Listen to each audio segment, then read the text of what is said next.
Okay, hi everybody. Welcome.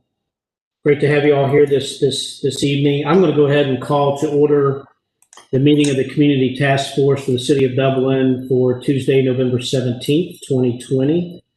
With that, I want to go straight to roll call. Jenny, if you would go ahead and do that, and then I have an introduction that we'll have. If there are any new folks joining, we'll do introductions. So, Jenny, if you'll do roll call, that'd be appreciated. Certainly. Mr. Amponsa? Here. Ms. Bannister? Here. Dr. Hoadley? Here. Ms. Merrier? Here. Mr. Robinson?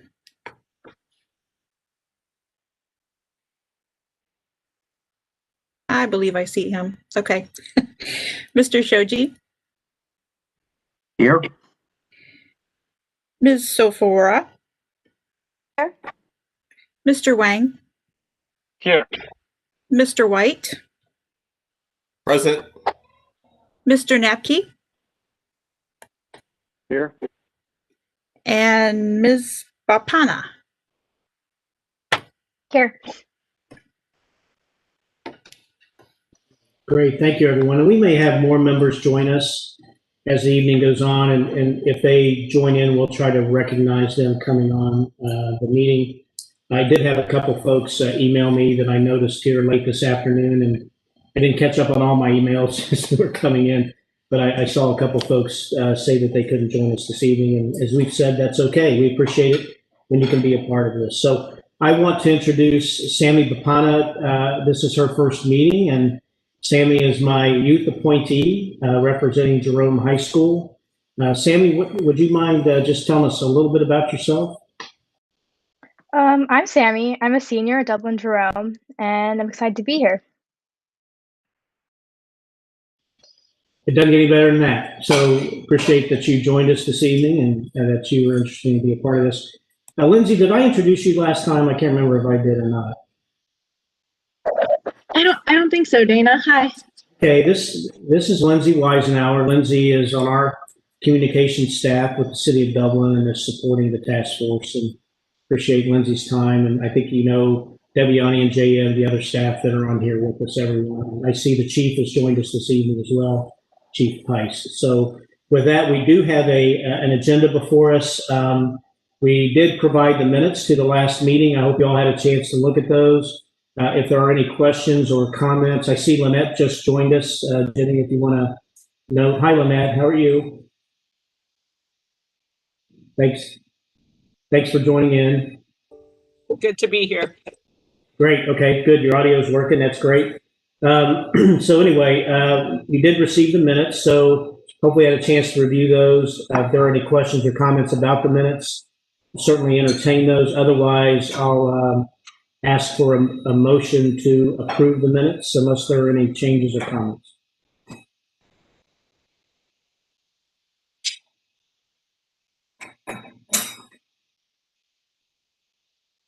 Okay, hearing no changes or comments, is there a motion to approve the minutes? Dana, I'll move the minutes. First. Okay, who is that? Was that Esau? Who was that? I didn't catch it, sorry. Todd Obley, Dana. Oh, Todd, I'm sorry, Todd. Is there, I should know that voice, it didn't pop out. Is there a second? I will second that, Dana, and this is Esau. Okay, thanks, Esau. All those in favor say aye. Aye. Okay, any Aye. opposed? Great. Any opposed, same sign? Okay, so the minutes are approved. Thank you for that. I'm going to move right on. I'm just going to highlight the agenda tonight. We do need to appoint a chair and vice chair. I told you all that's been coming, so hopefully someone has an interest in those roles. Pretty long agenda. We'll try to move through this in an expeditious but thorough way. We're going to talk about the topics of the focus from the previous meeting, a meeting, how to meet outside of the task force meetings. I might ask the chair, whoever that is, who will take over the agenda, by the way, to perhaps move up updates. I think Dr. Hoadley has another meeting to be at 7. I want to make sure he has a chance to speak to you all, and if you all have any questions or comments of Dr. Hoadley. And then depending on timing, we can get an update from JM and the ESAL and or the chief from the Chiefs Advisory Committee, any other new business. And then I wanted to talk about next steps, upcoming meetings, and then have a little discussion about our 2021 meetings. So I think we'll spend the bulk of our time in reviewing those topics that I gave you in the memo that I sent out. So with that, I want to just open up the floor for discussion regarding the chair and vice chair. I did share with you resolution 4120 that did explain the responsibilities of the chair and the vice chair. So with that, why don't we open it up for discussion regarding the position of chair of the community task force. I guess I would ask, is anyone interested in that role?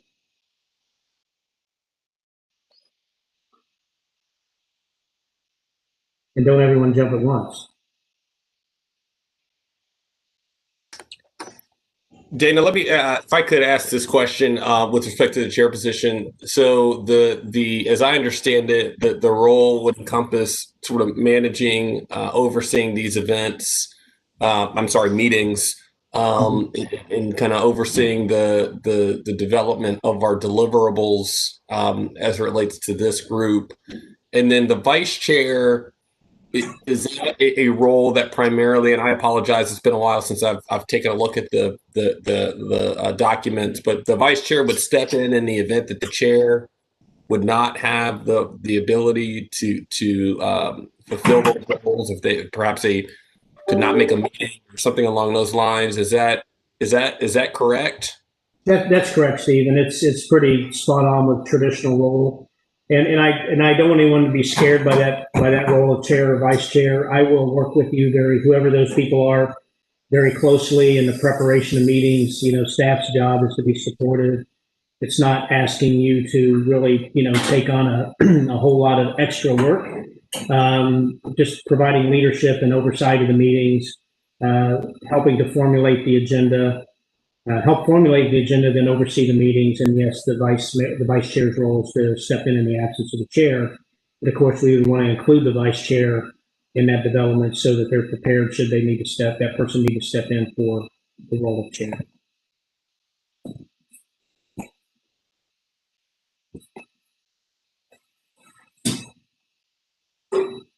This is Bridget Marrier. I was thinking maybe somebody would have volunteered, or a handful of folks might have expressed interest. I am certainly willing to help out in any way that's helpful. I'm a little hesitant just because this is the first task force I've been on, and my experience in Dublin is based on being a Caucasian straight white woman. So I just put that out there, and but I do want to be helpful. Even if I wasn't chair or vice chair, I would certainly look forward to working with folks on several different topics and promoting whatever the task force wants to do. So thank you, Bridget. Appreciate that. Dana, sorry, another point of clarification. Apologies for this. The meeting schedule. I know we talked a little bit about this at the last meeting. I think there was some back and forth as it relates to, we should be meeting. I think at one point we talked quarterly. Another point we monthly, and a lot of that's driven by when we have to get the work. But did we come up with a decision point on that so when we were going to be meeting? Right, good question. So when I had asked you that in your earlier meetings, the sense of the task force members was that monthly would be appropriate. I sensed at our second meeting that there might be, as we would hope there would be, some sense of urgency around some of the topics. But then again, that could be in the form of additional, more routine meetings, or it could be activities outside of the meetings, depending on how your agenda flows and how you want to affect things and engagement and so forth. So, that could take place in other ways, if you will. But generally, what I heard, and I think I had Candy actually go back out and try to poll everyone again since your last meeting to see if there was any desire to do meetings more often. I think that came back, or there was not much of a response on that. So I don't know if that's saying anything other than monthly is what was originally proposed. Again, I thought there might be a sense to want to meet more often, but that's really this task force's call, however often you want to meet. I don't recall the quarterly meeting, but that could maybe be something down the road once you get an agenda going and things addressed. So, and again, it's totally flexible as to what the task force wants to do. And as I said before, we'll meet every week if that's what you all want to do. So, but I know you have busier schedules, but there's a lot of work to be done. Can I ask another clarifying question around staff support? You mentioned a number of team members with the city that would be helpful with us. I know there's several on the call here or meeting here today. Can you talk a little bit more about the role of the staff and team, the Dublin team, to support the task force and its duties and work that it has to get done? Can you talk a little bit more about that? Sure. We assign staff to every board, commission, and committee that and advisory committee, task force, or what have you, that the city has. Staff takes up a role in assisting those members. We're fortunate that we have, this is not a high-paying job on your part. This is volunteerism, and we're here and we do get paid to be here to support you. So that's what we're here to do, and so that's why I have the great staff that I have involved here. I'll bring in more others if needed. If there's other things we're doing, that I even have consultant services, and we have the resources to support this task force at whatever level is necessary to get the job done. You all are providing us the strategic direction you want to go. We appreciate that you'll roll up your sleeves to whatever extent that might be to jump in and be engaged. It's helpful because, this is to be your agenda and your initiative and the things that you want to explore, but we're here to support you in whatever that is. So the chair and vice chair is not going to be sitting around writing reports and doing things like that. We'll handle all that kind of stuff for you. So there's really not that kind of work involved for, especially for the leadership and really for any of you when it comes down to that, unless it's something that you want to take on and do as a member of the task force. Yeah, I'd like to volunteer as chair if it's all right with everybody. I'm sorry, would you say that again? I'd like to volunteer as chair if it's all right with everybody.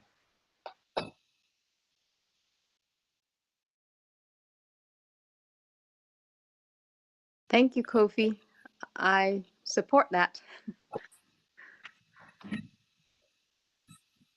Okay.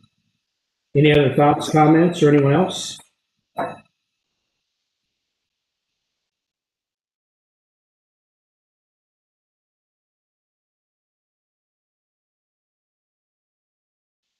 Okay. Well, I guess if there's no one else that would like to do that, thank you, Kofi, very much for volunteering to do that. Appreciate the leadership. If anyone would like to, I'd like to have a nomination and then a second, if you're so willing.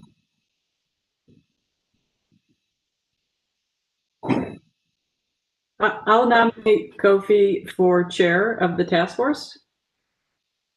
I'll send that. Okay. So we have a motion and a second. All those in favor say aye. Aye. Aye. Aye. Aye. Aye. Any opposed, same sign. All right, Mr. Chair, congratulations, and thank you for volunteering to do that. That's terrific. And I can hand the gavel. I wish I had one. I don't have one. I can hand the gavel to you, and you can lead the rest of this if you'd like to seek nominations for vice chair. Sure. Is there anyone willing to volunteer for the vice chair position?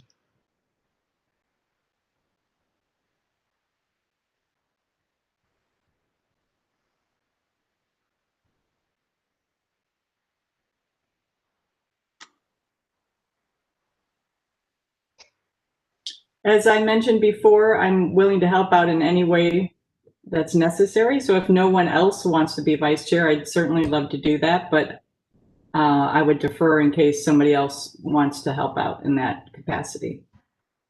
Bridget, I think that's a lovely idea. I also think that as well. I think so too, Bridget. And I was just going to add, when you said Caucasian white woman, I think we need all perspectives. And so definitely need that voice there also. So yes, I second that or support that. Thank you. That's great. Thanks, Bridget, for volunteering to be vice chair. We'll fully support you and Kofi. So Bridget, you're nominating for vice chair? I'm offering, can I nominate myself or move to nominate myself? I don't know how that would work. I move to nominate Bridget as the vice chair. I second. All right, so Bridget is the vice chair. Dana, do I have to, is there anything else I have to say about that? No, I would appreciate Kofi if he would ask for a vote, just so we have that on the record. Is there anyone who disagrees? So how about all those in favor say aye? We'll do that to Robert's rules. Yeah.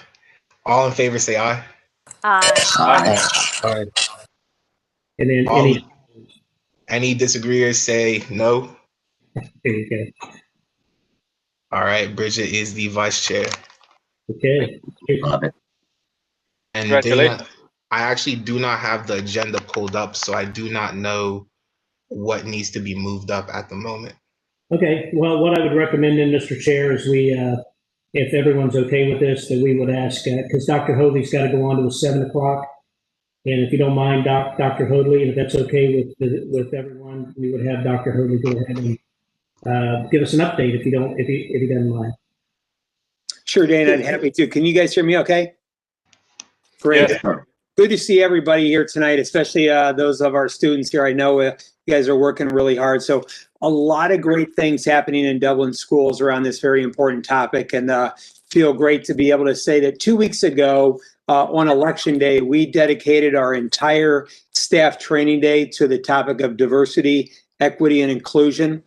We brought in Dr. Goldie Muhammad, who's on the faculty at Georgia State University. She gave a keynote address to all of our employees, and we have just over 2,000 employees in Dublin City Schools. So she came in by Zoom.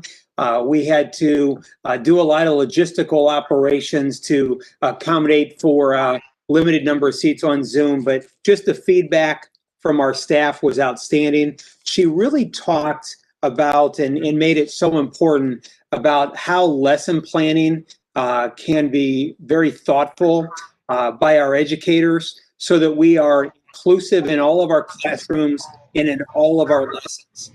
We want to be able to talk about important topics, and we want to do those, make sure that, again, they're thoughtful, they're prearranged, and her presentation was just spectacular.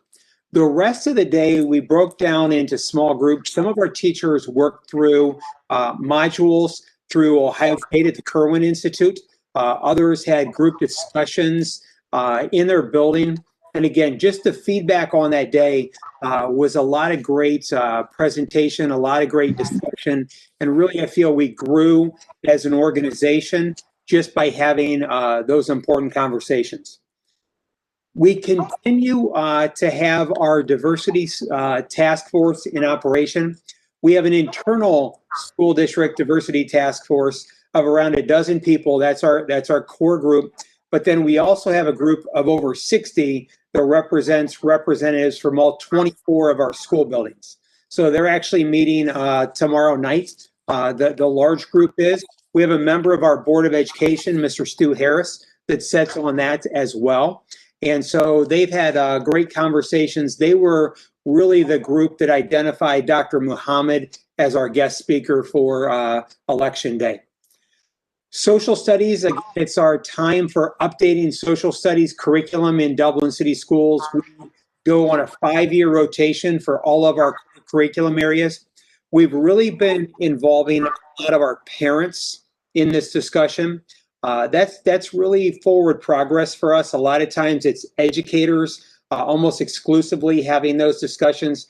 We wanted to bring the voice of an ever-growing diverse community into this very important topic around the curriculum selected for our students in Dublin City Schools around social studies. So that group continues. They actually had a meeting last evening, and that work is being led by our Executive Director of Teaching and Learning, Mrs. Jill Reinhardt. Staying on the training standpoint, because it's been a year of great conversations and training, we are again working with Steve Francis, who is a Dublin resident. Back in August and September, Mr. Francis did racial diversity and implicit bias training for all of our administrators at the central office level. He's going to repeat that training in January and in February for all of our administrators at the building level, and that will include members of our Board of Education. That's about a 4-hour training, and if you know Mr. Francis, he's got a really history of this type of work and is just excellent at leading discussions and help people moving toward really a higher level of understanding, especially as it relates to implicit bias.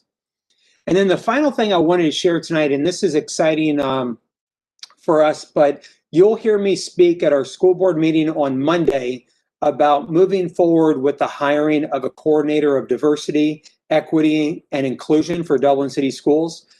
We've been working on this discussion since the summertime.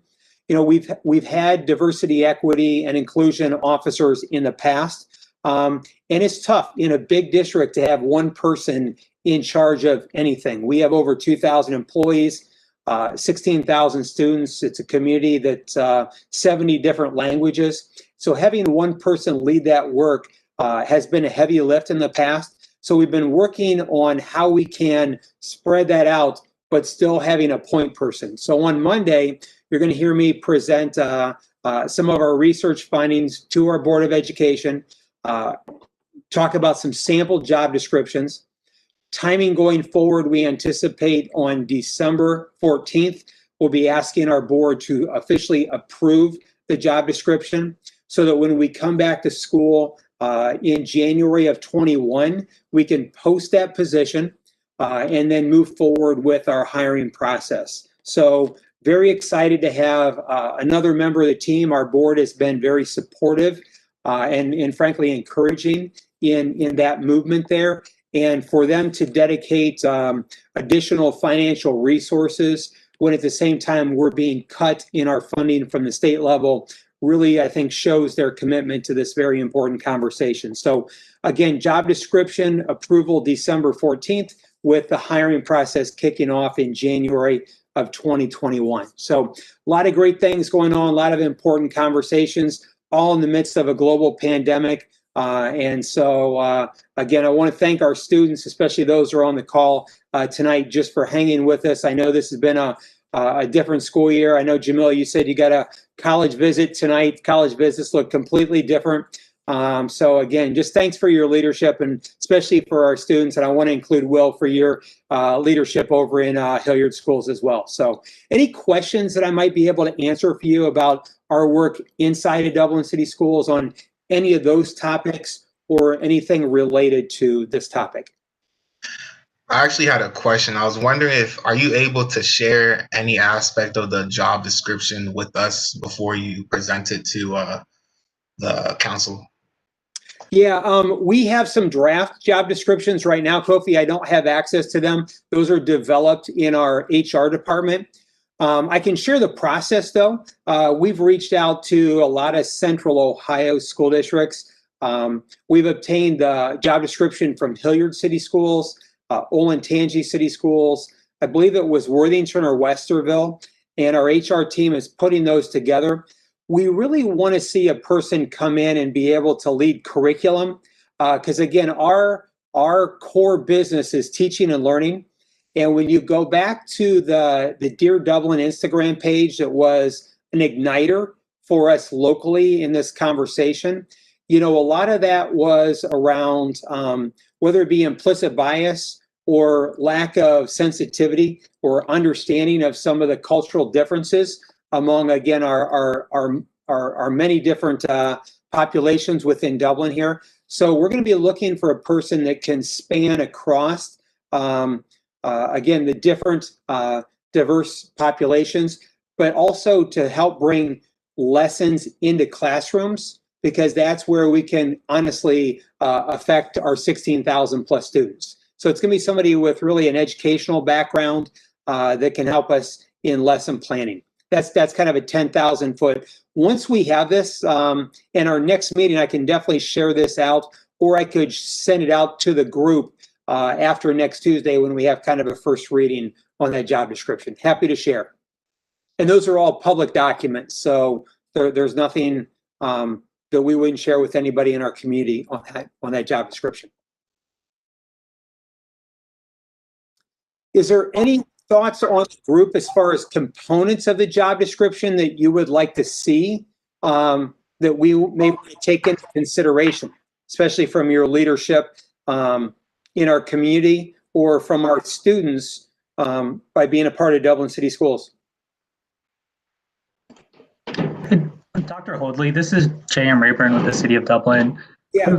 I serve as the LGBTQ liaison for the city, and I've had a few calls recently that speak to that issue. So I think that's very important to some residents, and I would ask that that be definitely part of this consideration. Sure, absolutely. I was just wondering, I know this person will be in charge of the learning, have some type of input on the learning curriculum, but what type of social role will they play within the district? For example, will they help create diversity and inclusion trainings? Will they oversee any racial complaints or any type of discriminatory complaints? Will they play any role socially within the city? Let me not talk about the city, Kofi, but really in our school district. So I think that's what you meant anyway, is that. So absolutely, we see, again, with one person and 24 buildings, it has to be a person that is building capacity. So when you talked about trainings and leading those trainings or arranging for those trainings, absolutely, this person would play a very key role in that. That's how we would build capacity across all of our district here. Again, with 2,000 employees, we just have to focus on that important thing. So as far as hearing complaints, I would say it's going to depend upon that. We get into some privacy laws. We also get into, is it a complaint that's coming about an employee? Is it student to student issues and things like that? So I wouldn't want to make a blanket statement that this person would hear all complaints, but there would certainly be some complaints that they may be involved in that process there. And then also just for helping, making sure that, again, our curriculum and the lessons that we're having, and this would fall under training, are really choose the proper, they're very understanding of our many different racial subgroups, ethnic subgroups, the religions in our district. We're a very, very diverse school system. And so helping us just be more aware of the global diversity that exists in Dublin schools on a daily basis, this person would really be the champion for that.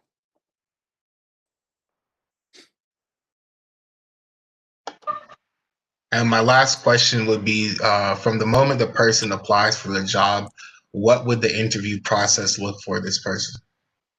Yeah, so that's a great question, Kofi. I mean, typically we do an online interview process. We have, as an equal opportunity employer, we want to make sure that all applicants have due consideration. So we take all of our applicants online where a person does not, there's no requirement that they share whether or not they're a minority. There's no requirement that they even share gender because we try to put up, if you will, firewalls around that. We'll ultimately create a hiring process. We're really a believer that we collectively are better than me, an individual in the hiring process. So you'll see multiple steps in here. If it's similar to a principal position, and this is a little bit premature, but anytime we hire a principal, we're always bringing in a selection of our parents into that so that there's a parent community voice in this. So I envision it very similar to a principal role where we have administrators, where we have employees, usually heavily on our teacher side, where we have administrators. They all go through a process, and then they elevate their top candidates up to a group of central office administrators. And it may even include members of our Board of Education at that final step in the process there. What other questions about this important topic might you have? This may be also one that we involve some of our students in the process. We've done that in the past for high school administrators in some of our buildings. So we could reach out to our student, especially our high school leadership, to be part of that interview process as well.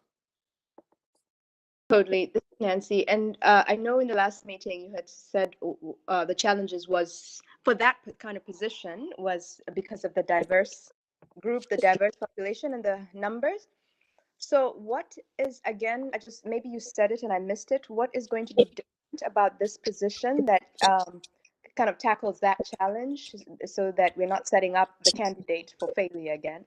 Yeah, Nancy, that's something we've been talking a lot about because it is difficult. I mean, it's one that we are very diverse. We have 70 different spoken languages, and so whenever you have one person that becomes really your point person, it's important that you grow capacity around that. One of the things that we've been discussing is trying to create a layer under this, if you will, through the creation of maybe supplemental contracts or stipends to have more representation, whether it be members of our faculty and staff or members of our community, because it's an extremely heavy lift for one person to be the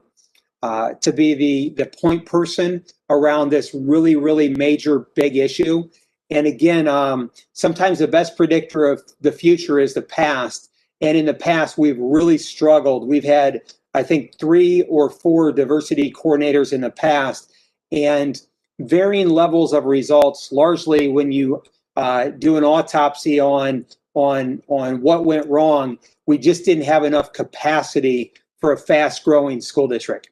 So, Nancy, that's going to be really important that it's not just one person, but that we develop a whole group around them to support their work in the district.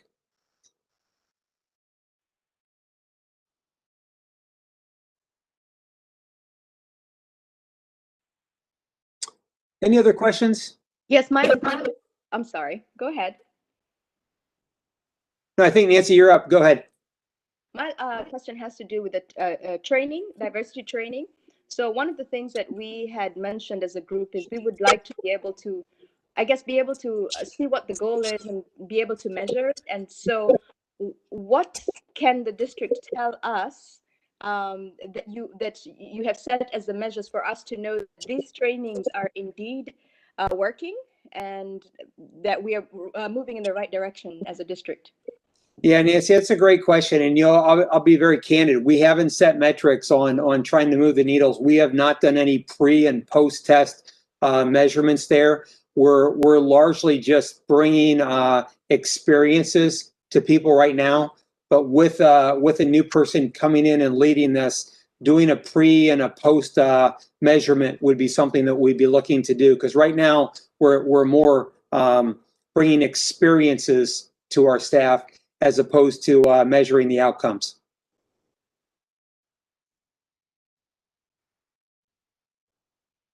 Can I ask a question about the DEI coordinator position? I'm thinking to myself, if that person already, this is Bridget talking. Okay. Sorry, I'm just trying to see if the squares are talking to me. If that person was already in place, I feel like they would be a very good resource for the task force. Just in my mind, I'm imagining that person would have, a sense of, or in a good perspective on what some of the challenges are in the schools and what the city might do to help, and or the task force, what we might pick to focus on.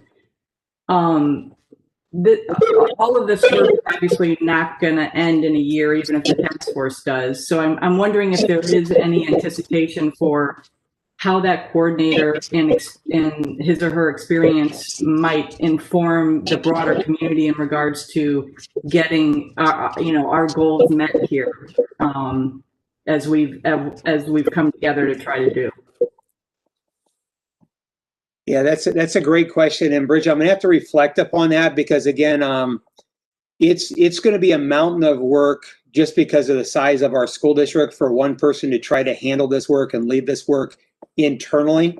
And so having a community fixture or a community impact, while we hope that that's the case, I think it's going to take a lot more than one person. It's a 50,000 person community, and it's going to take a lot more than just one person coming in for us inside our school to probably move the needle.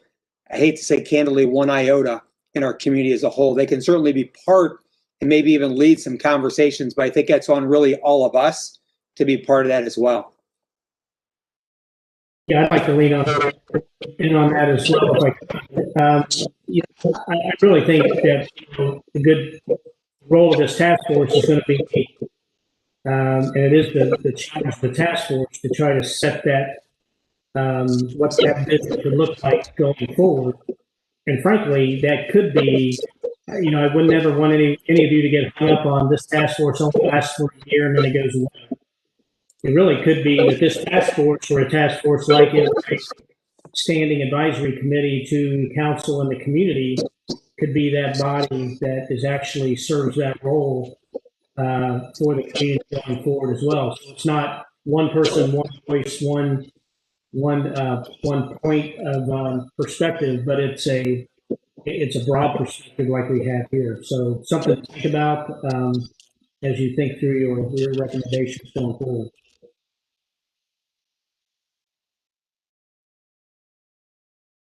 One last comment I would like to just toss out there is when this, I know it's in the early stages of getting the job description down, but when the position is concrete, I would just like you to keep in mind that hopefully this position can set long-term goals for the school district and not just, a one-year goal.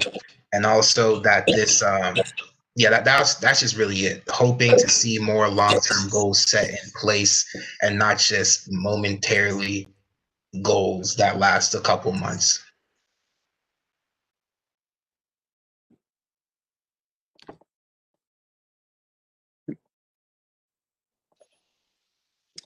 Any other questions or thoughts you guys have for me tonight? I can hang on to about 7, and then we have a doctor's COVID meeting that I'm going to have to shift over to. Okay, well, Todd, we really appreciate that. I'm going to help our chairman out since I don't know if Kofi, you say you don't have the agenda in front of you, so I'll try to move us to the next topic, and then you can take it from there. So we'll come back to updates, I think, if that's okay. I really was hoping, and I hope everyone agrees, that we really want to try to pick up where we left off. I hope you forgive me for my trying to summarize the focuses that I thought I was hearing at your last meeting, and so I will apologize if I didn't get those quite right. I just wanted to get the Before you go into that, I apologize for interrupting. Can I, if it's okay with you and Mr. Chairperson, give a quick update on the Chiefs Advisory Council, because there's a lot of education component to that conversation so far that I thought might make sense for Dr. Hoadley to hear it. So Chief, obviously, good to see you.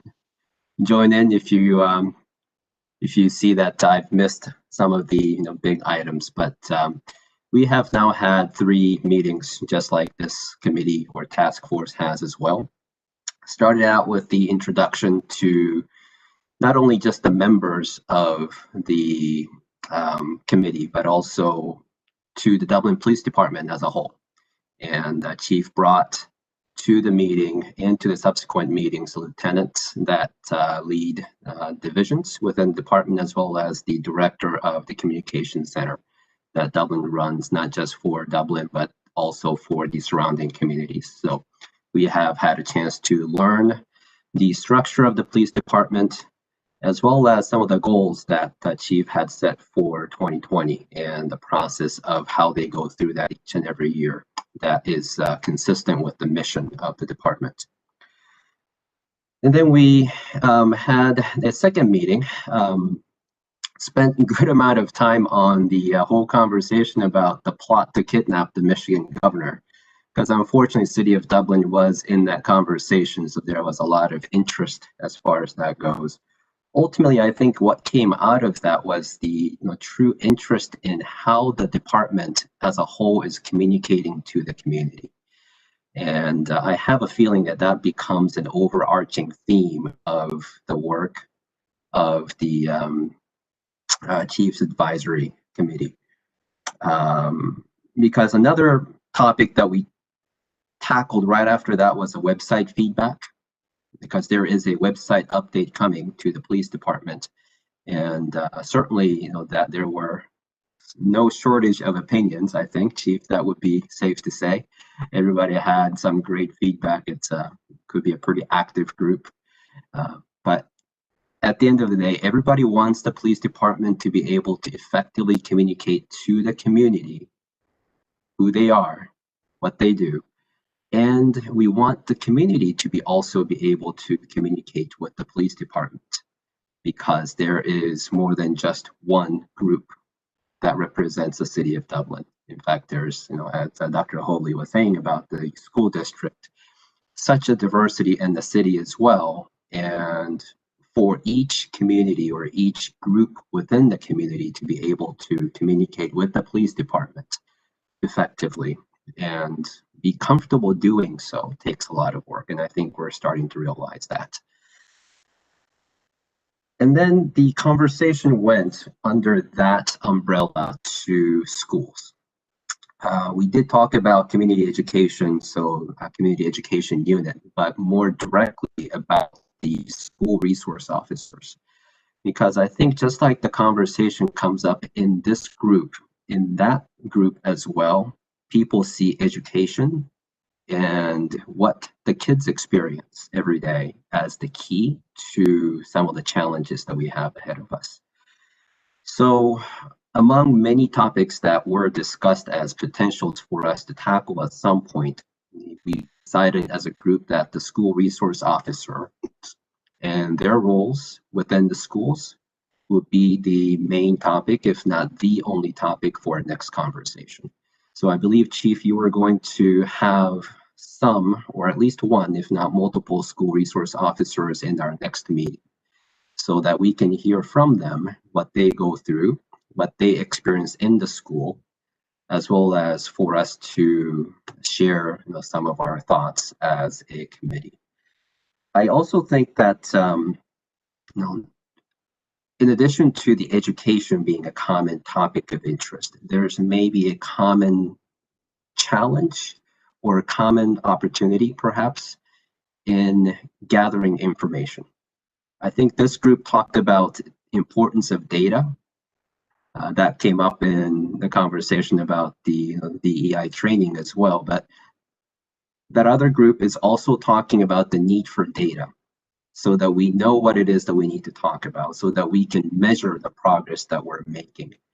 And I think to get the data that we're talking about, perhaps it's going to take some kind of a survey, perhaps it's going to take some kind of a coordinated effort that reaches into different parts of the community. And as long as there is a need on the Chiefs Advisory Council and the task force that can be shared, I do think that that can be a coordinated effort.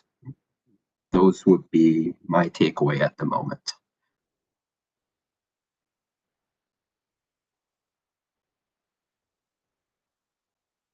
Any questions I can answer for anybody?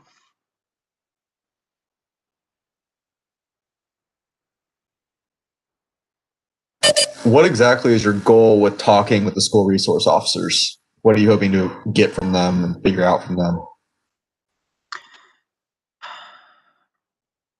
Like I said, I think there is a general sense that what the children, the young people of our community go through day in and day out, and how they perceive the police department is critical, not just today, but for the long haul. And the conversation went straight to the school resource officers because they are in school every day. And they would be the police officers for many kids if they started talking about the police department. So we wanted to, I think, truly understand who they are, what they do.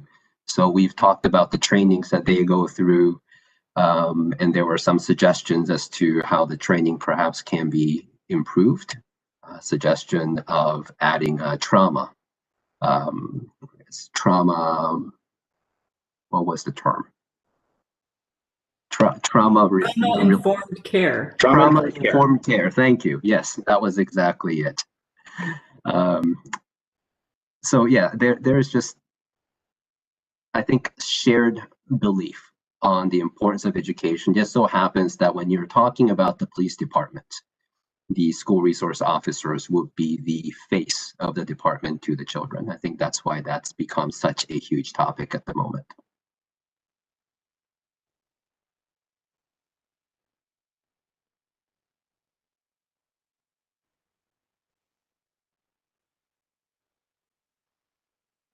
If there's no question, I think I'm done. Well, Mr. Chair, I would recommend while updates, and if there's no other questions, we go ahead and ask JM if he has any updates or comments while we're under updates, and then we can move on to the discussion. That sounds good with me. JM, do you have any updates? Thank you, Mr. Chair, and good evening, everyone on the task force. I do have 2 items for discussion to share with you, and these are brought on by conversations I've had with residents in the community who have reached out to me as my role as LGBTQ liaison for the city. And for your knowledge, my role, along with Officer McCloskey, we serve as LGBTQ plus liaison to the city, and we are more of a conduit from the community to our chief and to our city manager. So that's my role in all of this. That being said, there were 2 items that I want to bring to your attention. The first one is there's a lot of, I'm trying to find the right words, frustration. There's a lot of discouraging feelings around what's happening in the school district. I think there's a lot of tough conversations happening that need to be had, and that's okay, that's expected. There's a lot of, I guess where people are getting caught up is around the term love is love. And I don't have much to say about any details, but I just wanted to remind the group of where that term originates from and why it's important. It goes back mainly to Lin-Manuel Miranda winning his Tony in 2016. And that was an award show that took place on June 12th of 2016. And he said that as a way to support marriage equality, which happened in 2015 prior to that. But also, if you remember from history, a couple hours before the Tonys, there was a mass shooting in Orlando, Florida at the Pulse nightclub where 49 people were killed and 53 people were wounded. And this was an LGBTQ-oriented nightclub. So that phrase does invoke support for marriage equality, but it's also meant to be as a phrase of solidarity with the LGBT community after that event. So that's all I want to say on that matter, and I hope it's for the good of the order. That's what everyone will now think of when they think of that phrase. The other item that came up was, what are the protections that the city has in place for the LGBTQ community? And more specifically, what's an ordinance that speaks to non-discrimination? There are 32 cities in the state of Ohio that have non-discrimination ordinance on the books. And that ranges from Akron to Coshocton to Portsmouth, all the big cities, and then sprinkling of suburbs in the middle. In Central Ohio, there are 6 communities that have non-discrimination ordinances. Those are Bexley, Columbus, Newark, Reynoldsburg, Westerville, and Worthington. So the point is, there are residents in the community that like to see Dublin join that group of cities. And it's something that should be discussed upon. At least that was the concern of the residents I spoke to. So I bring that to your attention as something to consider and something for us to consider. It's a big deal to a few people to have those protections on the books. So I just want to bring that to your attention, and I'm happy to answer any questions.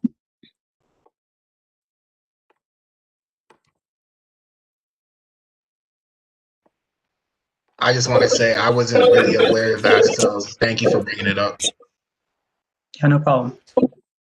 Thank you, Mr. Chair.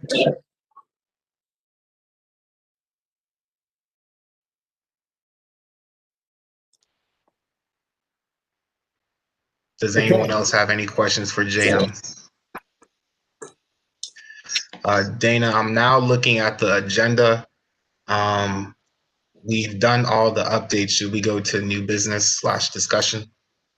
I would recommend you go back up to number 5 regarding those focus areas from the previous meeting. I started to mention those earlier. Yeah. I did my best to try to just summarize those in the memo, but you have the minutes yourself. You can see for yourself what those were. I sort of identified 15 areas that I thought kind of popped out at me as I read through the minutes, but whatever you think those are. The idea here being that I think what I thought the task force was trying to do at your last meeting was sort of brainstorm and talk about some of those items or ideas, issues that you might start to put together as a framework for discussion or an area of focus. That's how I looked at it, but that doesn't mean that's what you want to do. So I'll leave that up to you all to determine. So with that, I'll hand it back over to you all to determine how you want to, or whether you want to pick up on that conversation. I actually have a comment about that. Last meeting, Stephen recommended a form of data collection. I forget how he wanted to go about it, but I would like to touch on that again. Is there a way the city can go about maybe sending out a survey or just collecting some data on the thoughts of people who live in Dublin?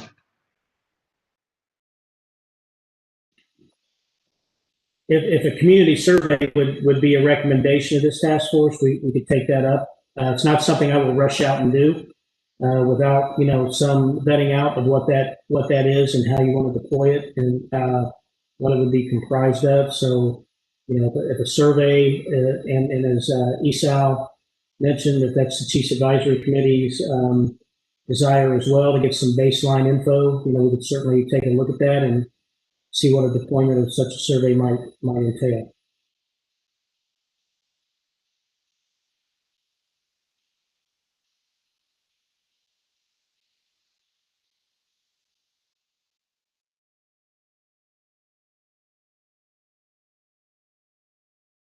I'm wondering, there must be some information and statistics that already exist. I'm thinking of the upcoming census data that I don't know when cities actually get access to it and when it's finalized. So there's probably, I imagine the city has statistics about the city and who's living here and working here that we don't have to collect, that could maybe inform some of what we're doing. And then perhaps we could distinguish more of what Stephen or Kofi really wants out of a survey, which I assume would ask some of the questions that don't get answered for governmental reasons, for the census or something else. But I concur it would be helpful to have sort of a baseline of information about the city and residents and probably employees.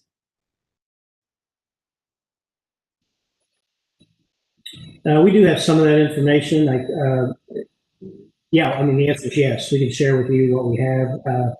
JM, Deviani, anything you want to comment there regarding the type of being in the planning department, the kind of data that we might have? Obviously, the organizational information that we have, we can share in whatever format that's in. Anything you want to comment on about that? Definitely, yeah. We do have access to basic demographics data in terms of population, racial percentages of people, gender percentages, ownership, rentership, and some predictions that Mid-Ohio Regional Planning Commission takes up every year. So we can definitely provide some baseline basic demographic data. Thank you. That sounds great.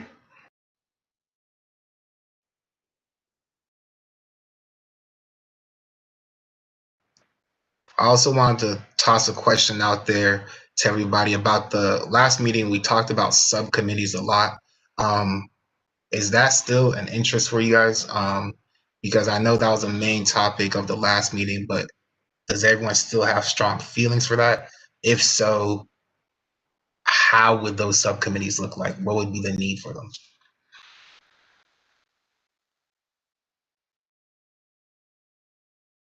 I actually think that subcommittees is still something that we should strongly consider. If people don't think that subcommittees will be beneficial or effective, then I would either recommend us meeting more often, like maybe bi-weekly instead of every month, just so that we can get more things going, especially since we're still pretty early on this task force. But if not, then I think subcommittees would be something that we should strongly consider.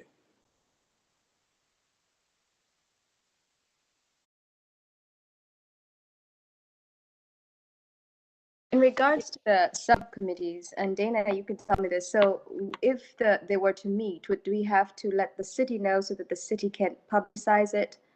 So we'd have to what would be the procedure for that?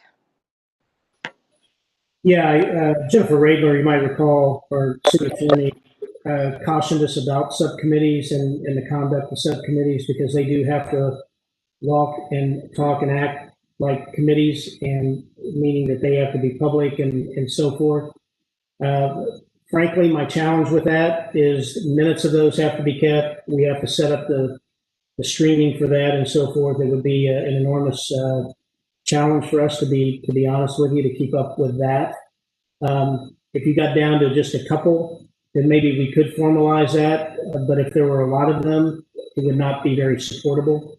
It's something I would need to go. I'll be real blunt. It's something I got to go negotiate with our clerk and our legal staff with, to make sure that we could handle that in some fashion. If we really got down to 2 or 3 things, we might be able to logistically support that somehow.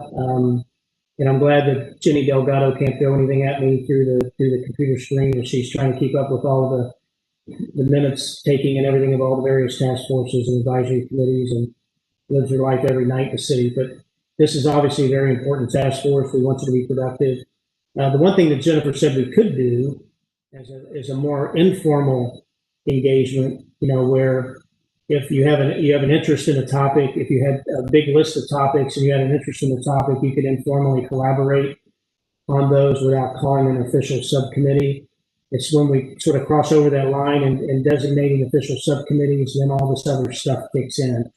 So that's a really fine line and a tough thing to try. If this were the normal environment where everybody could get together and meet, I think it would make it easier logistically to support and accommodate. In this environment, it makes it a little bit tougher. So that is a challenge, but I don't want it to be a showstopper. I don't want it to be an obstacle whatsoever. So we just need to be creative in how we work on that.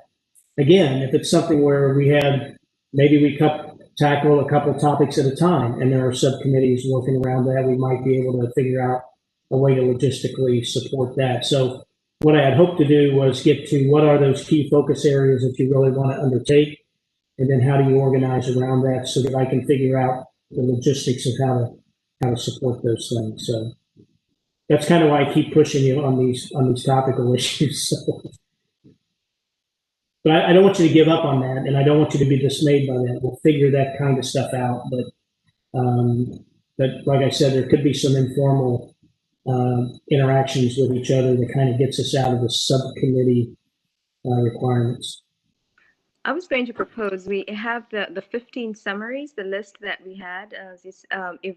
If we can spend some time today and pick like 3 of them, and kind of also not assign. Well, I guess maybe it is assign, and see what each person can look at, so that short of having more meetings, we would be able to be even more productive whenever we do meet, because we will have things to report or things to propose or things that we are wanting to immediately do. So if we could focus on those 15 and select like 3 of them and, you know, kind of distribute and conquer.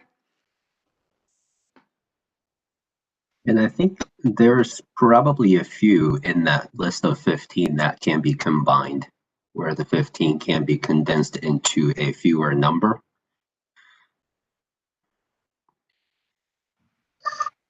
I'm actually a little bit confused. Where is this 15 topics? Is it in the minutes? That was in the memo that Dana sent along with the minute. So, yeah.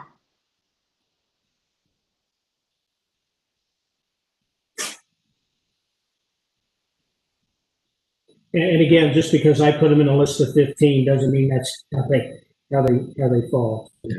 So maybe instead of treating them as topics, perhaps we look for themes and divide up, you know, groups based on the themes that people are interested in.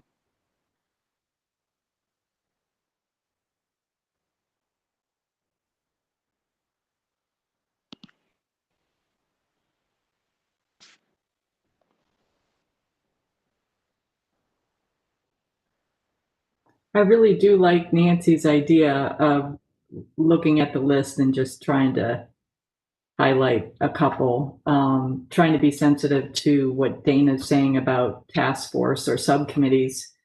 I don't know about everybody else, but I find this very challenging to make the personal connections with each other, you know, which really does impede our ability to feel comfortable with each other and to sort of join on certain topics that are important. And I think whoever is volunteering their time, if you're going to stick with it, you have to be involved in something that's important to you. So ideally, we'd come up with at least 2 or 3 themes that speak to most of us, with perhaps, I don't know who suggested it, maybe another set of 2 or 3 themes, you know, 4 months from now, so that we can keep most of us engaged in doing something that's going to be helpful for the community. As I look at the list and I see, you know, what you said, that some of them can be combined together as one and look at like 3 themes. And I know that you had talked about even the other task force and what they're looking at. And I'm looking at 5 and 6, education, youth, student voices. And I think, what is it, number 11. So 5, 6, and 11. And 15 can go with anything if you're looking at the list. So I think that could be one that we could tackle.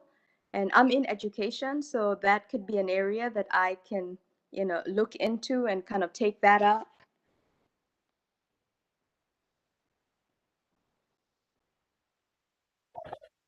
Nancy, would you add 7 to that group? 5, 6, 7, and 15?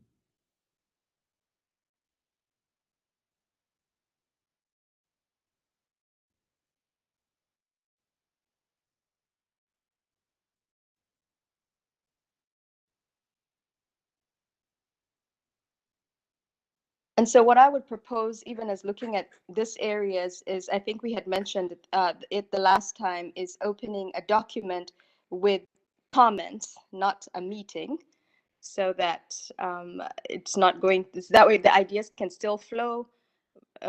So, and Dana, I believe I got an email, but I didn't follow through as far as establishing, maybe Devian, I don't know who sent that, I don't remember, but as far as starting up a you know, a living document that can be updated and shared. That is another approach. We were talking about a team site, so that you could do that through a team site, which is an acceptable method. You know, it could be a combination of these things, and you know, and I agree with Bridget and hear that loud and clear about the desire for everybody to want to work together and to try to advance things. And I want to set up a system that's going to enable that to happen and be creative in this environment, which makes it tough to do otherwise. So it could very well be a combination of the team site, where Deviani and JM could chime in on that, or and or sort of these couple subcommittees at a time to try to tackle this. So if you could continue to do your sort of combining of things or theming of things, then we can figure out the logistics of that. Deviani, JM, anything you want to add on the team site while we're on that topic?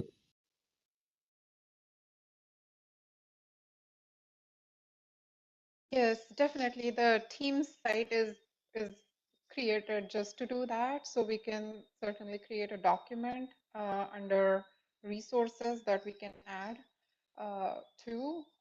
Anyone on the teams can do that. And if you tag our team as community task force, we all will get notification that somebody has updated that document. So exactly why we created team site. It may be worth everyone just doing a practice post just to make sure you can access it and can understand the inner workings of how to use Teams. A suggestion. And That's Bridget, I think you posted something on Teams as a resource, so that was really helpful to look at. So yeah, to James' point, if we just do one practice post, we can move forward with one document on this. So I'm having trouble accessing Teams because I use it for work and I have it linked to my Outlook. And as much as I've tried to log off of Teams and log back in with my Gmail, I'm sort of having some issues with it. I don't know if anyone else is having challenges or can provide a hack that I could use to sort of bypass it, because I've tried using Chrome and Explorer, and I cannot access the Teams page. So I'm kind of lost when it comes to what's happening. I don't know if this is helpful, but I've had a similar situation between the City of Dublin for work and then also our regional partners like the Mid-Ohio Regional Planning Commission. And there's an opportunity, I think it's a drop-down menu to toggle between the two teams. I don't know if that's an option for you, but I know that that was helpful for me in the past. But if you have issues, feel free to reach out to Deviani and I, because we can work through it with you. Okay, yeah, because my company we do behavioral health, so we have all of these HIPAA compliance on my devices. So I think it doesn't allow for the toggle back and forth. So I'll reach out to you. Please. Yeah. Please do, yeah. I was just going to add that you can, if you don't want to post, you can also do reactions to posts, like a thumbs up or a love or something. So as easy and comfortable as you feel. No, the issue I have is I can't even open it. I can't access anything. So that's why I haven't, I can't see anything. So I'll reach out to you guys because I'm pretty tech savvy, but I spent a couple hours trying to figure it out and I couldn't. My apologies, Linda. I meant that at the last comment for just following up when I said earlier for a practice post or just reaction or whatever, but we'll work with you tomorrow on your issue. And also something to go along with the practice post is we can all look at the 15 points that was given by Dana and really each one of us summarize what we think is the top 3 or 4 within those 15 that we believe is an issue within this city. That can be our first Teams test message or whatnot. And let's say I share it with all of you guys would share what you believe is the top 3 or 4. If somebody agrees with me or you, they'll give a reaction to that post. And what we can end up doing is just really merging all what we said and see if there's an underlying theme. And then that will help us distinct if we need a subcommittee, maybe focusing on one topic, or maybe a subcommittee with a different perspective on a topic. So yeah, but I would recommend that this be done within about a week, just so we can still have momentum and not forget what we're trying to do.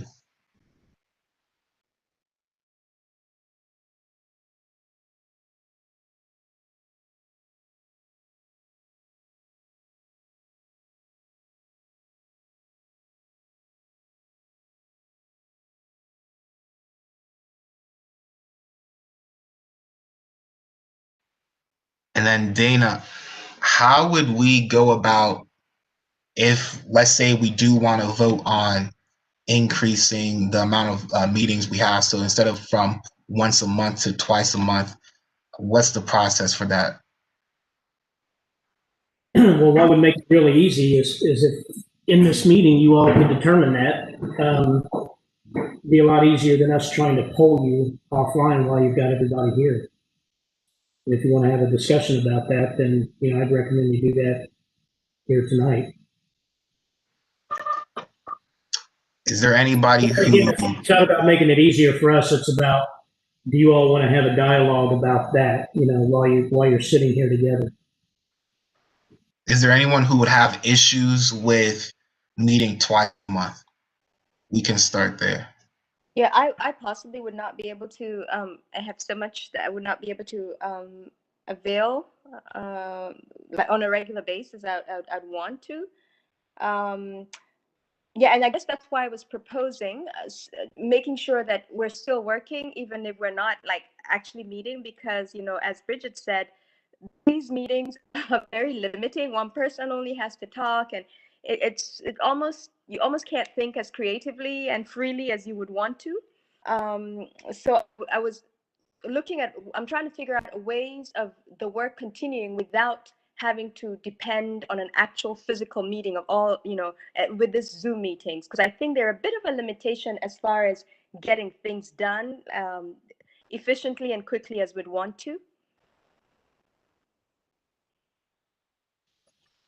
Again, I think what I would recommend is if you could narrow down to your themes, then we could see if we could support those themes and being additional meetings to that point and then trying to speed it up. The challenge though is if I'm going to have more than a couple people involved in that, it's got to be a committee. That's why I had Jennifer Rader speak to you last month about our open meetings requirements. And as much as I'd like to be able to just say subcommittees go to work and report back, and believe me, I was pushing for that because that's what I wanted you all to be able to do, but it's not meeting the litmus test here legally, so it is a little bit limiting to us. So if you did get down to a group of themes, however you go about that, and as soon as you want to go about that, let me take that back and work the logistics on how we might be able to make that sort of thing happen so that you can work in some smaller groups. And if that means that small group needs to have a meeting like this, but with fewer people, I will go try to figure out a way, if I can figure out a way to support that. It's just if I had 15 of them, I couldn't do it. If I had 3 of them, I might be able to support that. And then I think as Bridget made earlier, then we could rotate another 3 and do it. And I apologize if I'm being reported. A question here, because I mean I've kind of identified the 1, 5, 6, 7. What would call that? So my question is not clear. I'm not clear. Nancy, you have lost your signal, I believe. Oh, okay. Can you hear me now? Much better, thank you. Oh, there it went again.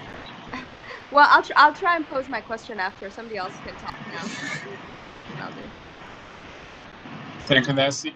This is Vincent. I resonate with what Dana said, and with so many topics, it's hard to focus. What if we take like a few minutes to look at all the items proposed in the memo? We can cast a vote or something to select at least 2 or 3 items that we can start with. And while we are working on that, we can work through the remaining of the list to find, to assign our priorities.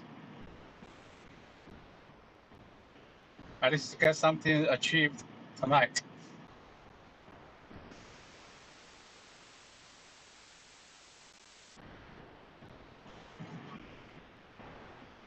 I think we can use different terms, but definitely we've identified something along the line of youth, schools, and education being one theme, I feel like. And I think if you're looking at things like diversity in the workforce, the housing stock, transportation, mobility, maybe that's another theme, perhaps something that's more like economics and infrastructure. economics, housing, transportation, whatever the term might be. I feel like that's maybe another theme that I would identify if it were a test that I had to take right now. And then there's probably a third one. I'm not sure how to phrase it. Perhaps something communication or public relations related. I'm not too convinced of that third one yet. Yeah, I'm wondering if Dana, you and your team, like, so these 15 things that are on this list, can they be placed under perhaps clusters that the city is, initiatives that perhaps the city has that it align, that integrate maybe with the police department and education, and look at perhaps the strategic plan or something that the city has where we could come alongside as a task force and take these 15 and sort of have a macro look at it as we begin our work. I'm not sure if that's a possibility or if it makes sense. Yeah, I mean, I would tend to think along the same lines of ESAL in terms of consolidating some things and coming up with some themes. And then it is probably, when you stand back and look at it, it's probably pretty amazing how it does align to some things that we may be focused on and working on. So when that, I appreciate that. The thing that I didn't want to do though, as your staff person, is I didn't want to lean into that too far and determine for you what's important for you to want to talk about. I really want this task force to drive that, which is why I kind of keep pushing this in front of you. You tell me what you want, but if you want the staff to go back and take these and massage them a little bit and come back to you for consideration, I'm happy to do that. I just don't want to presuppose or get out in front of you in any way. So but we're happy to take that assignment on if you'd like us to. And then again, we leverage that team site for input. We can monitor that team site for follow-on thoughts, similar to what your chairman, Kofi, suggested, is maybe giving some ideas to that through that team site. So staff, we can take a look at that. We can go and look at these ourselves and bring them back to you. It's however you want to go about it. I would say I like what Isha, the way he summarized it. I mean, like education, 1, and economics, 2, and I think you had said the third one, communication. I thought 3, infrastructure and communication. So that would be able to kind of cover everything in that 15 list. And I propose start with education. Yeah, that would align with the Chiefs Advisory Committee's focus as well, starting out with the education. So if there are things to be done together, I think that would allow for that.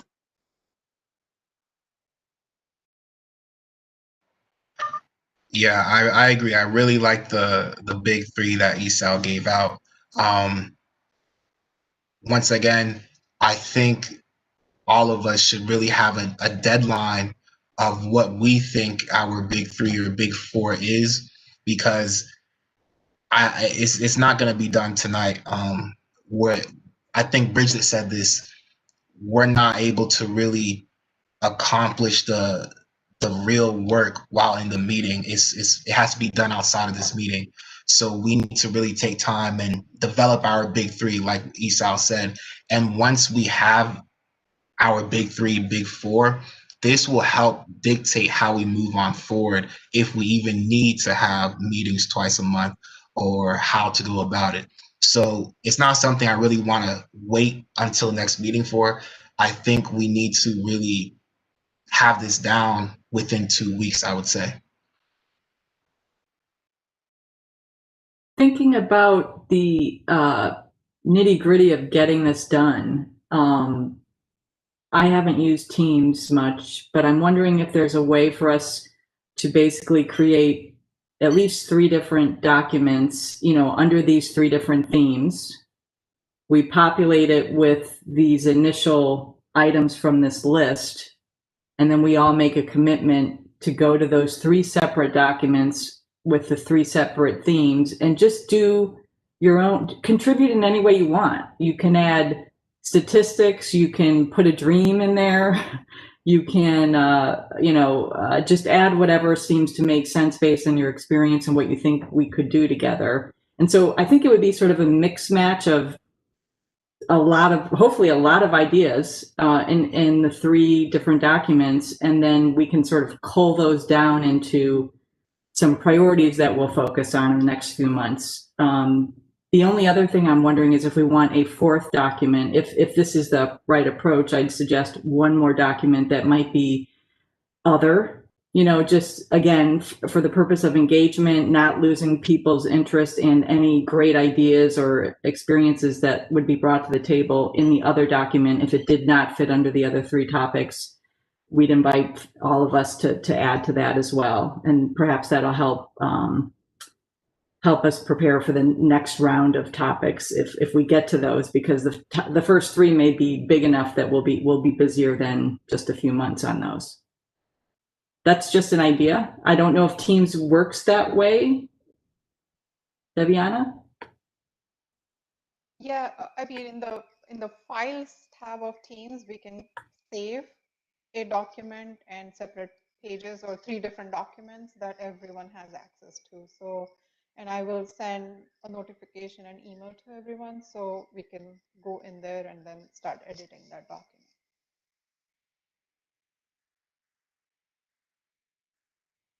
Just so you all don't think I'm too backwards, if if we had been able to meet in person, I would have had we have a great team of black belts and facilitators that we would have brought in and facilitated through this very process. And we could have knocked it out in a couple of hours. We did try that online with our own council just a couple of weeks ago, and it was pretty clunky and awkward and a little bit hard to get through, even with some very well-trained black belts and facilitators. So, I just feel bad that I just can't get you all in the room to do that right now. And so, but I think this sort of thing that you're talking about, and just people imagining and using creativity and providing ideas and thoughts under themes, kind of achieves the same thing. It's just a little bit slower pace than maybe what we might be used to otherwise. So don't get too frustrated with us. We'll try to get some kind of framework set up so that we can get that done fairly quick.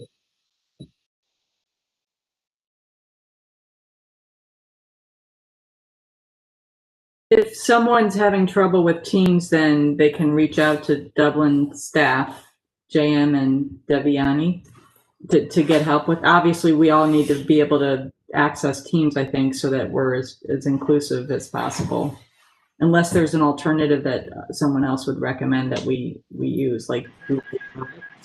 Well, the other thing to say, of all else fails, send an email to us and we'll post it for you. So, you know what I mean? If all else fails, we'll get the ideas to where they need to be. So, yeah, can I ask a question? What are the key features we are looking to leverage using Teams?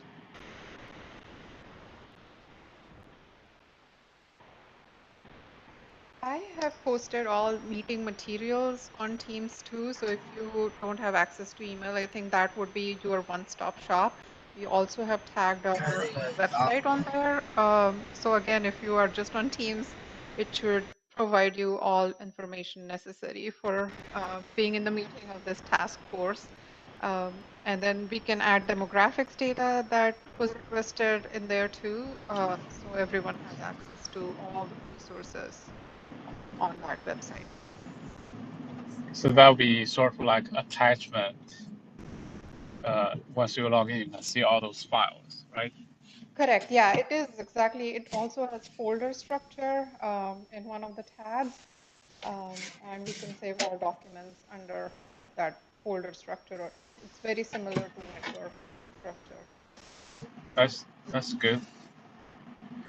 I was kind of thinking if people have difficulty accessing Teams, like maybe a backup option would be like we just create some Google folders and share among ourselves. People can access the folders. Probably it's not as interactive as Teams though.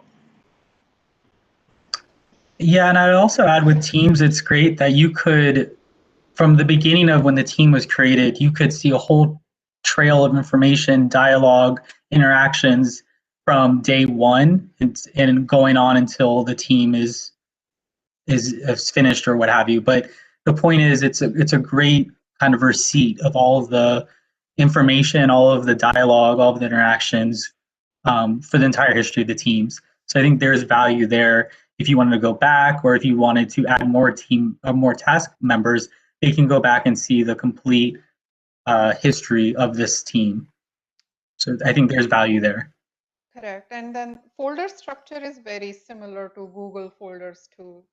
So once you are in there, you will be, I mean, it takes a few minutes to familiarize yourself. It's very similar to Google structure. Sounds good. I would like to add, I think the idea that Bridget brought up with the folders and adding resources to specific topics is a really good one. And if possible, I think we should really move with the big three that ESAL gave us of education, economics / infrastructure, and communication, and just at the moment add what resources we want to add. But if we want to change that later on, we can still do that. But I believe those big three that ESAL gave is really, and it's all encompassing on everything we've been really talking about. So yeah, if anyone disagrees, I would like to hear.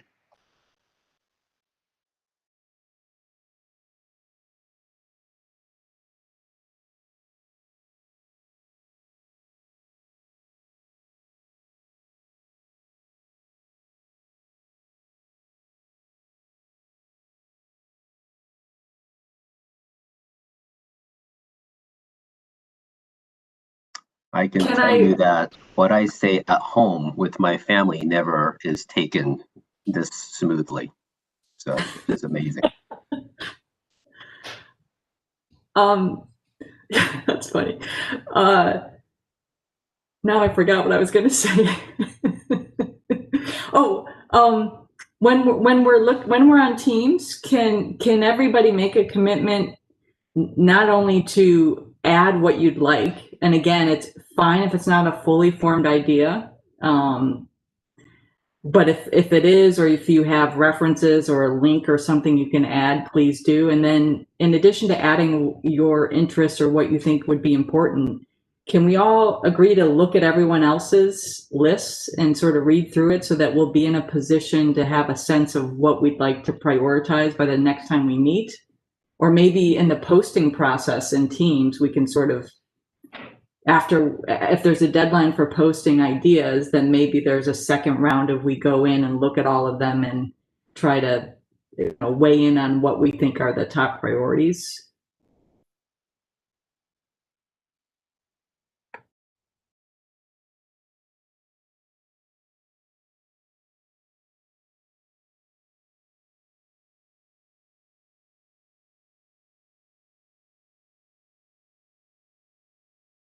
I think that's a good point. I'm still thinking about it, but I wanted to comment because it's one thing for us to just put resources and type what we think in each individual folder, but it doesn't really mean anything if we're not reading each other's comments or watching each other's videos.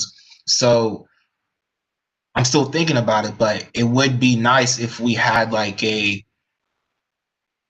maybe at the middle point of each month, look through each folder and just check or make a comment on what somebody has posted, or just to give it a reaction, a thumbs up, something like that, because it's not helpful just for us to post something and not have any other interaction amongst ourselves about what we post.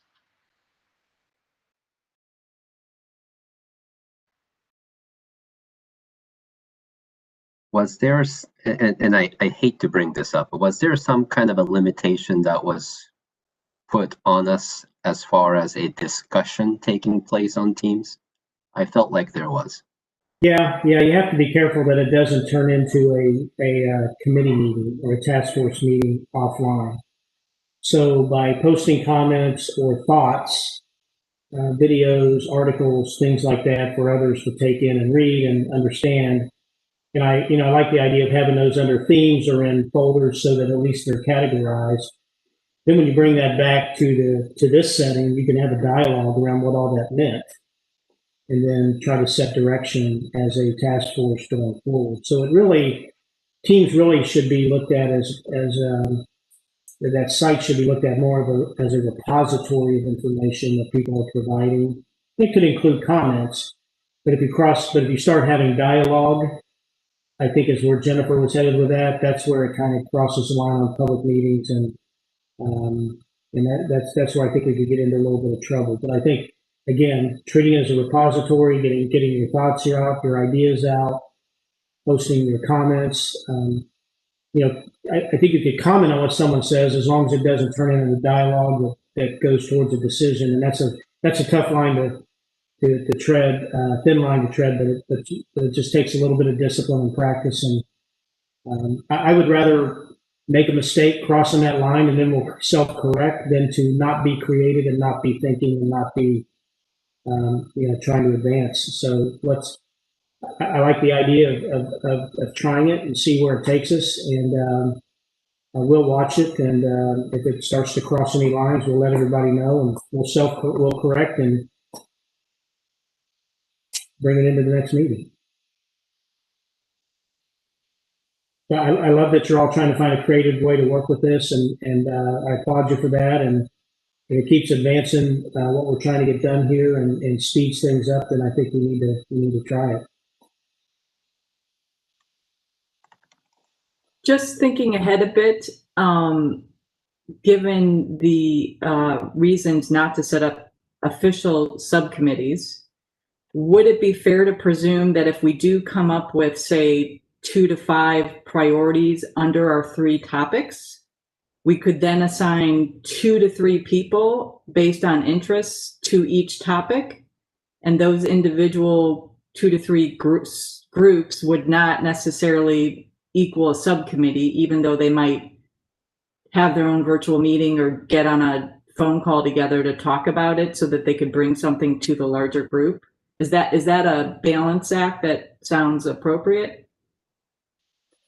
It's just another fine line that we've got to make sure whoever's doing that understands. And I think what Jennifer was saying is if you had a dialogue going on between a couple people on the task force, if it's officially assigned as a subcommittee or if it's identified as that's where we get into trouble. If you're just dialoguing with each other outside of the meeting, because you have a shared interest, it's just when everyone starts piling in on the same thread and it starts looking like a meeting, then it is a meeting.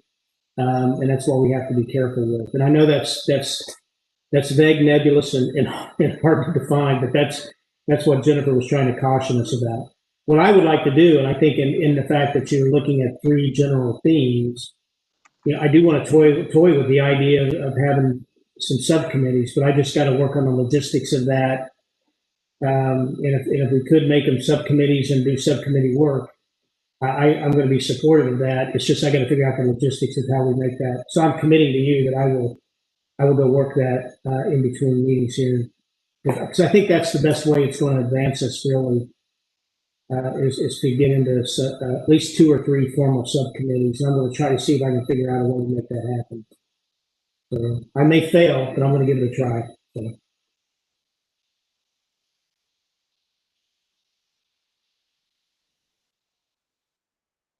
So basically, just going back a little bit as Dana looks to see about the subcommittees, because it's sounding like that might be the most efficient way to kind of do this.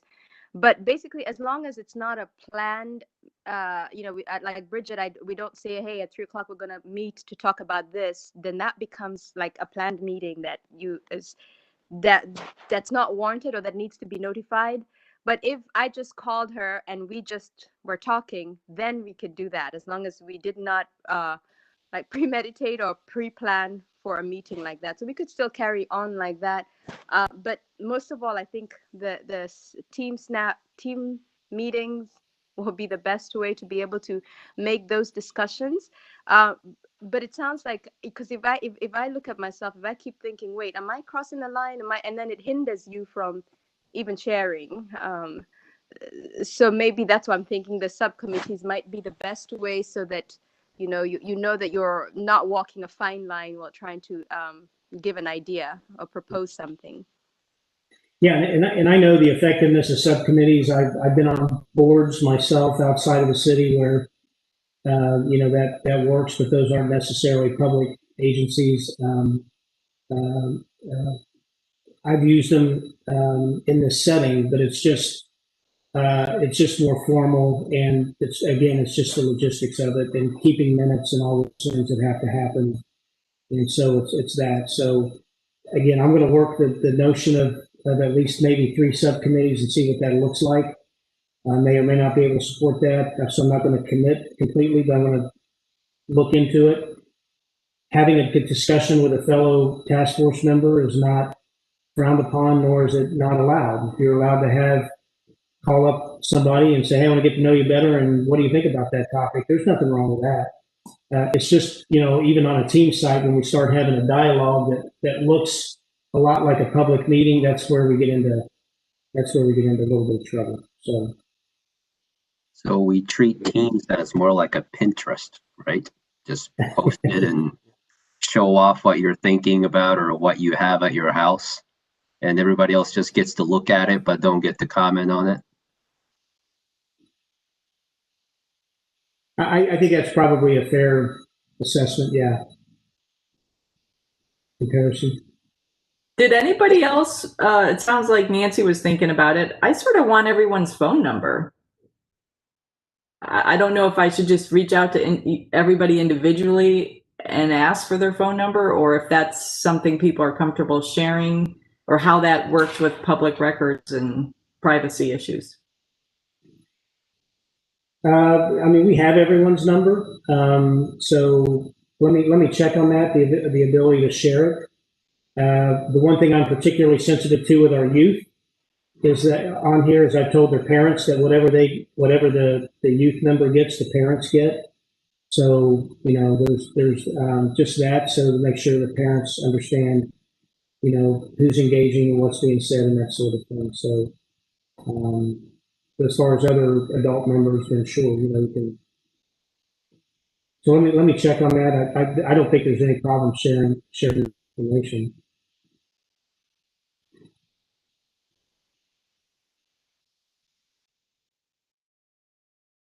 Yeah, I think just having phone numbers would help.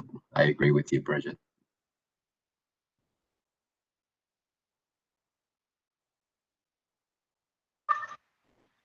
And so to summarize what we said the past 20 minutes or so, if I miss any key points, please let me know. We've came up with 3 big ideas so far that we're moving along with: education, finance, finance/infrastructure, and then communication. What we want to do is be able to go in each folder under Microsoft Teams, post resources for us to really dive into the issues. And then some point during the week, we highly recommend each person to go in and just look at what everybody said. And after we have really looked at what we've collected, it will determine how we want to move about subcommittees and whether or not to increase or decrease meetings. Did I miss anything? That was the key part. Kofi, the only thing I would add was you mentioned listing resources under the 3 topics. I think we also want even if you don't have a resource, we just want your suggestion or what you'd like to see in Dublin under that topic. I think that would be my only addition, and I think that's correct unless somebody else has a different point of view.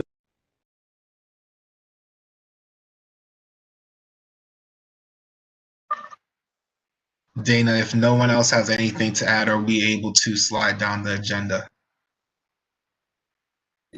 Yeah, we can do that. I think that was a good summary. Kofi, I appreciate that. And we'll have everyone move out that direction. So yeah, by all means. And I think that the next item is new business or discussion.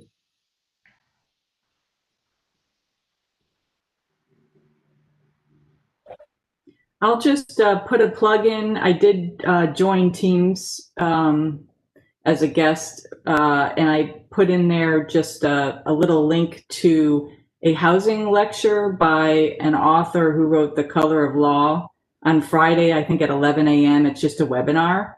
So if you have any interest in really learning why there's such strong segregation in most suburbs, Richard Rothstein, I think, is the author, just wrote an amazing book a while back, and he is the speaker at this webinar. It's a link and it's already in Teams.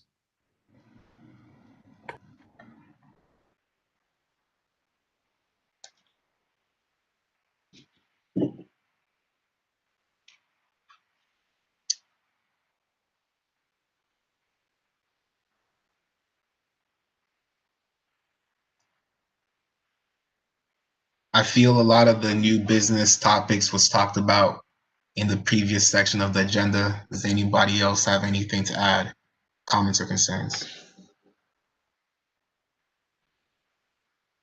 All right, Dana, can we slide down? Sure. Next Yeah, if steps. you want to. Yeah, I put next steps in case there was anything else you wanted to talk about that the task force wanted to seek out. I think really though, I think you did a good job as the previous discussion and really identifying some of those next steps. But if there are other items out there that you would like us to help you with, or that you want to do as a task force, that's why I thought you could bring that up under this item.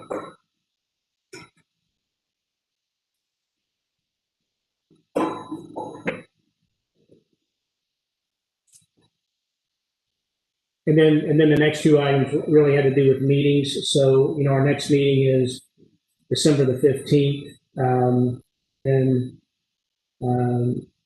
And that we posed that question about wanting to meet more often again. And then there are some proposed meeting dates on here. I went ahead and had Candy just propose these as sort of a rhythm or a rhythm to the meeting. So I think this shook out to be like the third Tuesday of the month from 6 to 8, unless you wanted to meet more routinely, so that we had some cadence to the meetings so that people could plan accordingly. But that's however you want to do it. You don't necessarily have to lay everything out that far in advance. If that's helpful to you, great. If not, I take it month by month. That's something we can do as well.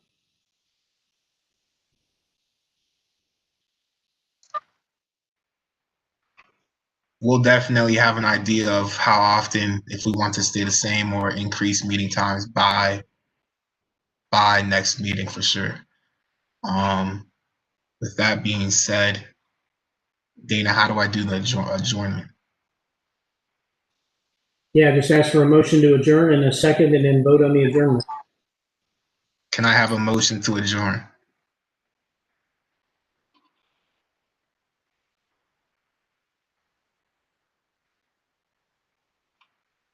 Motion to adjourn. Anyone second that? Second that. All in favor say aye. Aye. Aye. Those not in favor say no. All right. Thank you all for tuning in today. Have a wonderful week. Great job, Mr. Chair. Thank you all. Good job, Thank you. Bye. Thank you, everyone. Dana. Aye. Good night, everyone. Bye-bye.